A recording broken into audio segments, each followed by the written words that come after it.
Hola, bienvenidos a esta nueva cápsula de diagnóstico, en este caso estructural. Y me pasa que me preguntan cuáles son los elementos que usamos y en qué nos basamos para hacer un diagnóstico estructural. Y lo primero que tengo que decirles es que cualquier diagnóstico estructural, bajo el concepto de buy first, el paciente primero, todo parte desde su escáner. Y este es un volumen que debe ser orientado. Para analizarlo debemos tener orientación.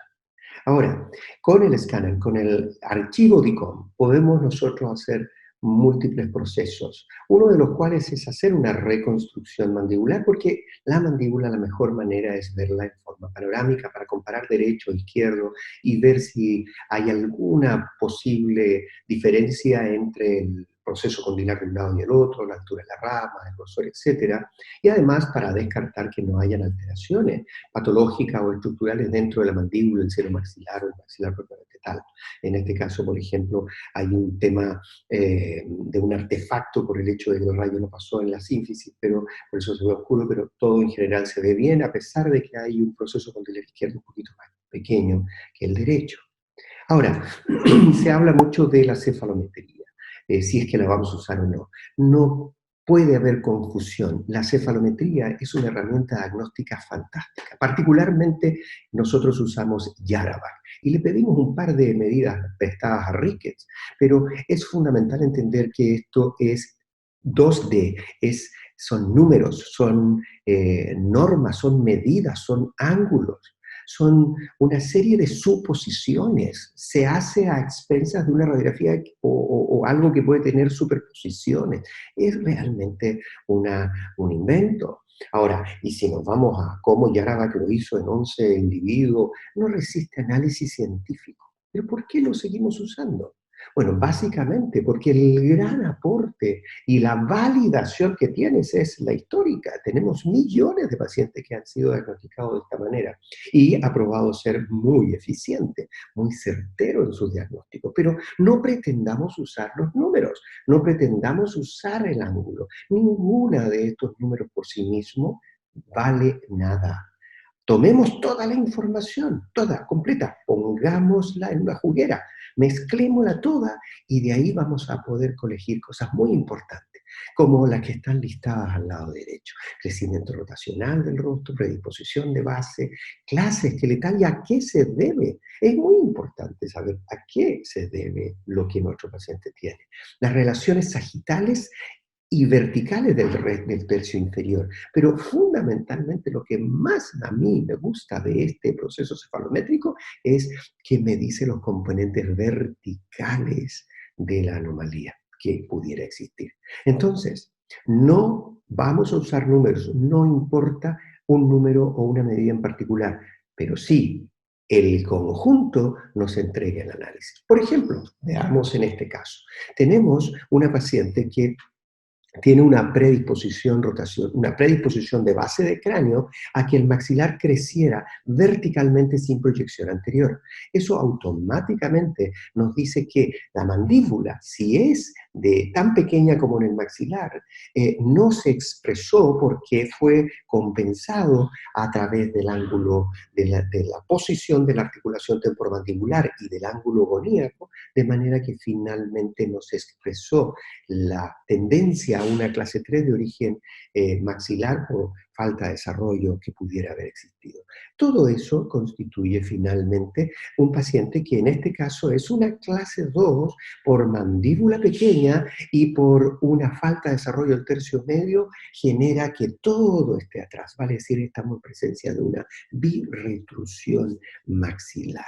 Y en una tendencia, si bien es mesofacial, porque tiene 63% en el equilibrio de la altura esqueletal posterior con el anterior, sigue siendo meso, pero hay una tendencia a rotar hacia abajo y hacia atrás, abdólico-facial.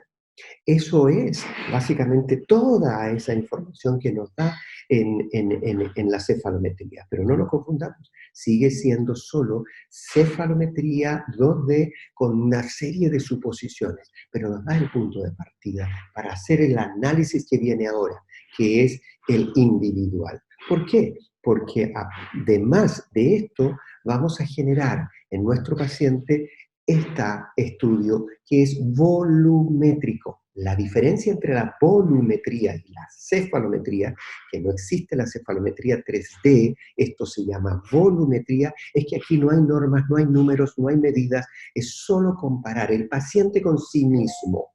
Y vamos a ver comparación entre superior e inferior, derecha e izquierda, atrás y adelante, y esa es la información crucial. Aquí me interesa mucho ver que esta paciente en particular, la misma que veíamos recién, tiene un buen alineamiento facial en el tercio superior, pero no así en la mandíbula. La mandíbula tiene, tanto basalmente en el mentón como en el punto B dentro del velar, una desviación a la derecha. Y fíjense qué interesante que eso se ve rápidamente en la conformación del triángulo mandibular izquierdo, que es mucho más grande, con una hipotenusa mucho más larga que el del lado derecho. Nos está diciendo que hay una desviación de la mandíbula por una diferencia en el crecimiento de un lado respecto del otro.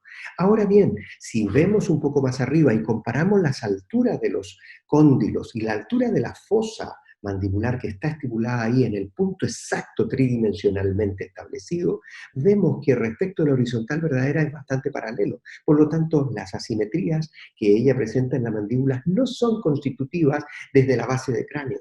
No son, por lo tanto, algo que haya impactado y cambia la altura o la posición anteroposterior, ya veremos, del ATM.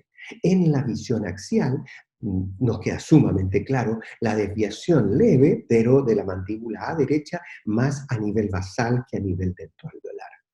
Y si vemos la estructura desde el punto de vista del perfil, el perfil nos dice que en efecto los cóndilos están a la misma altura y que la relación de la vertical verdadera con la rama es bastante similar en ambos. Esto además nos sirve para ratificar la desviación sagital verdadera, comparando A y B respecto a la horizontal verdadera, que es lo que venimos usando desde que la doctora Sapunar sacó adelante esta medida y que nos gusta mucho. Finalmente, la divergencia de las bases nos da cuenta de ese fenómeno rotacional posterior leve que ella tiene y muy importante, hay dos planos oclusales, uno derecho y uno izquierdo. Hay uno levemente más inclinado que el otro, pero en general en ella con una relación no tan divergente. La volumetría también nos permite hacer comparaciones transversales para poder saber si el maxilar es suficientemente competente respecto de la mandíbula. Y aquí, si bien los números son muy acotados, estamos dentro de la posibilidad de encontrar una buena norma. El derecho nos muestra, la imagen derecha nos muestra solo la presencia de una sutura maxilar ya consolidada. Nuestro análisis esqueletal termina centrándose en lo dentoalveolar. Y aquí nosotros proponemos que podamos tener una referencia, sin medir, pero sí tener una referencia de las alturas alveolares a partir de la horizontal verdadera. Podemos ver la divergencia que hay del plano biespinal y de la base mandibular respecto a la horizontal y podemos ver también la misma relación respecto a la horizontal del plano oclusal. Y por lo tanto podemos entender comparativamente de un lado y el otro, de la parte anterior y la parte posterior, cuál es el componente dentoalveolar del problema vertical que pudiéramos tener a nivel oclusal. Si hubiera una mordida abierta, si hubieran dobles planos, si hubiera una posibilidad de pensar más adelante en hacer un tratamiento en base a ortodoncia y elementos de apoyo esqueletal, o si este paciente finalmente es un problema estructural basal y que requiere de cirugía ortognática. Y bueno, la articulación está en otra cápsula y vamos a conversar de ella en detalle en la cápsula de diagnóstico articular. Hasta la próxima.